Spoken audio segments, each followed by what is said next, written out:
కొలువుల కోసమే ప్రత్యేక తెలంగాణ పోరాటం జరిగిందని, అయినా గత ప్రభుత్వ ఉద్యోగాల భర్తీపై ఎలాంటి చర్యలు తీసుకోలేదని డిప్యూటీ సీఎం భట్టి విక్రమార్క తెలిపారు. దశాబ్ద కాలం డిఎస్సి గురించి ఆలోచన చేయలేదని మండిపడ్డారు. పేదలకు నాణ్యమైన విద్య అందించాలనే తపనతోనే టీచర్ పోస్టులు భర్తీ చేసినట్లు వివరించారు.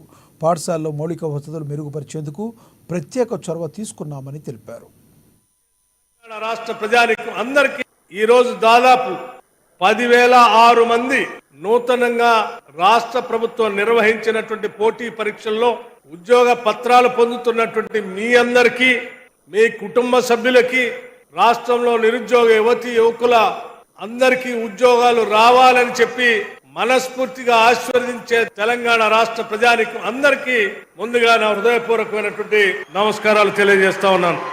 నిజంగా ఈరోజు లాల్ బహదూర్ స్టేడియంలో మీ ఎంతమంది నిరుద్యోగ యువకుల్ని ఉద్యోగ నియామక పత్రాలు పొందుతున్నటువంటి మీ అందరితో ఈ వేదిక నుంచి మాట్లాడటం నాకు చాలా సంతోషంగా ఉందని కూడా ఈ సందర్భంగా మనవి చేస్తా ఉన్నాను.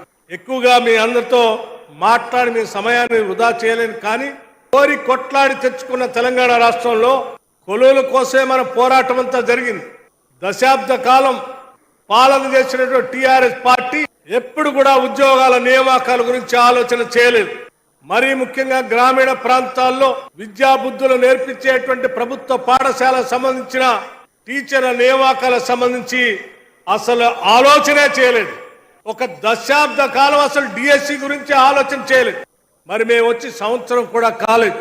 రాష్ట్ర ముఖ్యమంత్రి గారు ప్రత్యేకంగా విద్యాశాఖ పైన ఉన్నటువంటి ప్రేమ, ఈ రాష్ట్రంలో ఉన్నటువంటి పేద బడుగు బలహీన వర్గాలకు సంబంధించిన పిల్లలందరికీ కూడా మంచి క్వాలిటీ విద్యను అందించాలనేటువంటి తపన రావటంతోనే దీనిపైన దృష్టి